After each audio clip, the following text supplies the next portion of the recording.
enforcement, and that we can all do it together. I've been speaking with Lakeisha Ure, Newark's newly appointed Deputy Mayor of Public Safety. Lakeisha, thank you for speaking with us. Have a good day. Thank you for having me.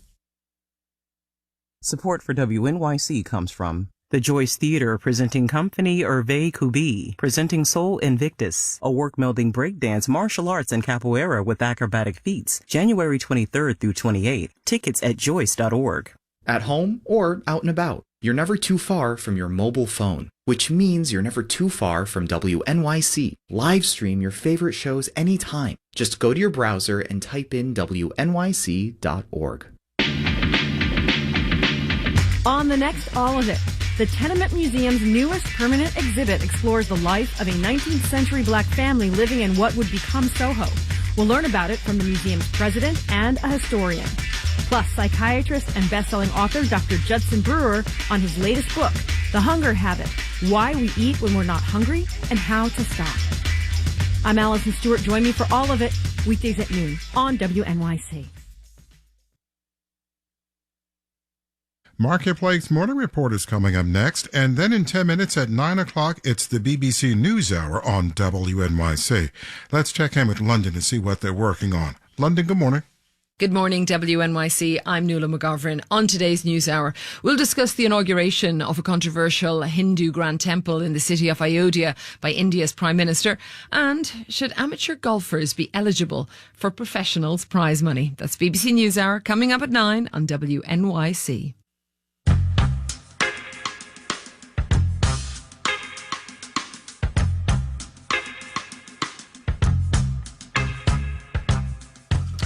.28 with sunshine out there. Yes, it's still cold this morning, but we do break the freezing mark today. We'll hit the upper 30s. Real feel, though, at times will be like 15 degrees because of the wind out there.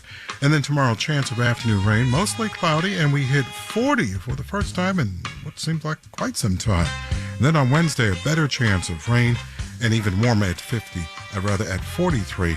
And then we hit the 50s Thursday and Friday. It's 8:52 right now.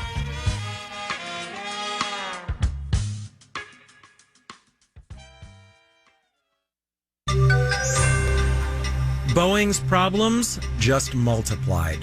Marketplace Morning Report is supported by Affinity, provider of the CRM for the private capital relationship economy. Affinity knows who has the best relationship with the right startup. Affinity.co/marketplace. And by C3 Generative AI, verified traceable answers, secure, hallucination-free, LLM-agnostic, IP liability-free. Learn more at c3.ai. From Marketplace, I'm Sabri Benishore, in for David Brancaccio. Scrutiny of Boeing planes has expanded beyond the 737 MAX 9 after that Alaska Airlines flight where part of the body of the plane blew off during flight. The Federal Aviation Administration has just told airlines to inspect some older models of 737s, too. Marketplace's Nova Safos here with the details. Hi, Nova. Good morning, Sabri. So until now, scrutiny of Boeing was focused on the new MAX 9 model. Now we're talking about planes that have been in the air for a while. What's that mean? Yeah, we're talking about the 737-900ER. ER stands for extended range. United, Alaska, and Delta fly these planes, and it was first introduced almost 20 years ago. And needless to say, we have not had a similar incident with these 900ER model planes as we saw with that Alaska Airlines MAX 9 plane on January 5th. And what's come under scrutiny since are the door plugs that seal off unused emergency exits. That's what blew off the Alaska Airlines plane. The FAA put out a bulletin last night saying that older 900ER model planes use an identical door plug design, so they should be inspected as well. Oh boy. So what does this mean in terms of more flight cancellations, disruptions for airlines? Well, at the moment, we're not sure. We're about to find out. Initially, airlines are sending signals that this is not a big issue.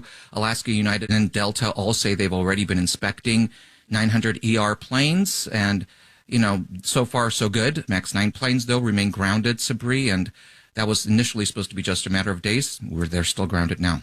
All right, Marketplace Nova Safo, thank you so much. You're welcome. Boeing stock, by the way, is down 0.6% in pre-market trading. Several mid-sized banks in the U.S. are going to tell us this week how they did in the fourth quarter. things have not exactly been easy for them ever since the collapse of Silicon Valley Bank last March. Marketplace's Justin Ho has more on what these banks are up against. Ever since the banking crisis last year, a lot of small and mid-sized banks have been trying to prevent their depositors from pulling out their money by raising interest rates on deposits. It's not uncommon for us to see interest expense that's up 500 to 1,000% for an institution year over year. That's David Schiff at the consulting company West Monroe. He says compared to national banks, regional banks are more dependent on their customers' deposits. They're lending out a greater percentage of their deposits. They also don't have some of the diversified sources of income and asset management that the larger institutions have. Last August, the ratings agency Moody's downgraded the credit ratings of 27 regional banks, partly because of how hard it's been for them to raise capital, and because of their exposure to the commercial real estate sector. The confluence of those things can kind of interact in a way that it can be greater than just the sum of their parts.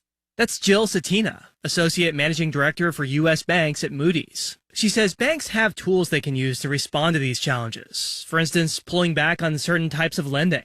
That might have been a new business segment that they were experimenting with. And they say, I'm just going to wind it down as a way of trying to focus in on what their core strengths are.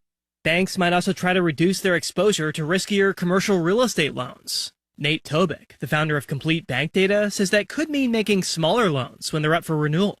We gave you a credit line last year of $1 million, and all we feel comfortable doing for your renewal is $650,000.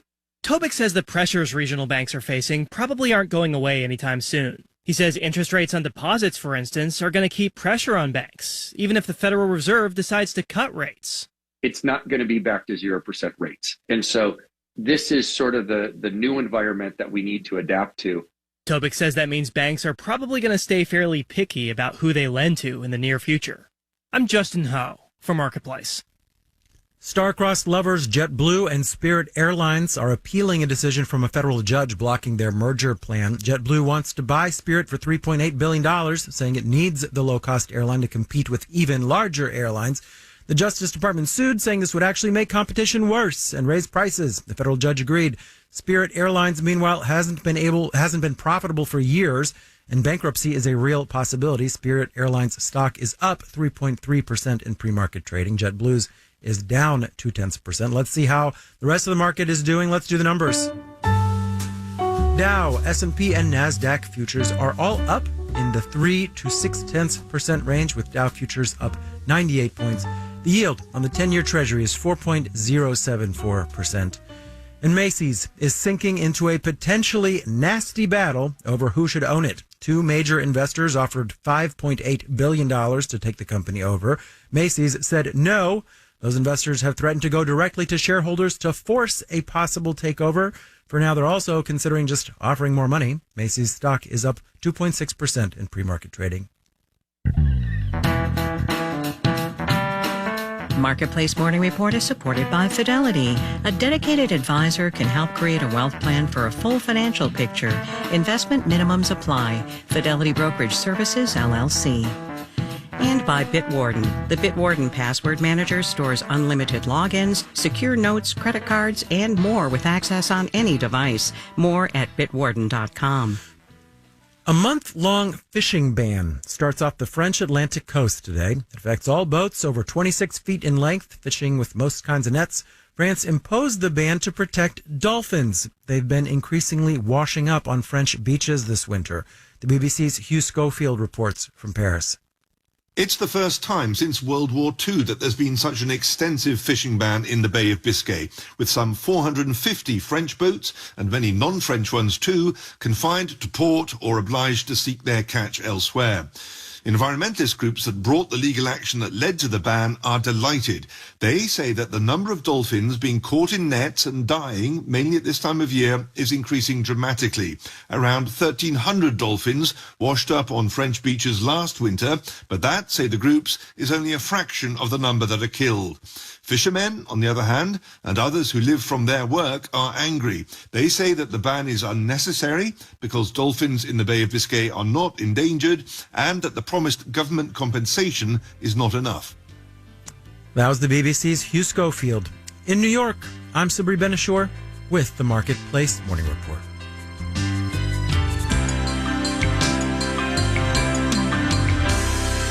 From 8 p.m., American Public Media.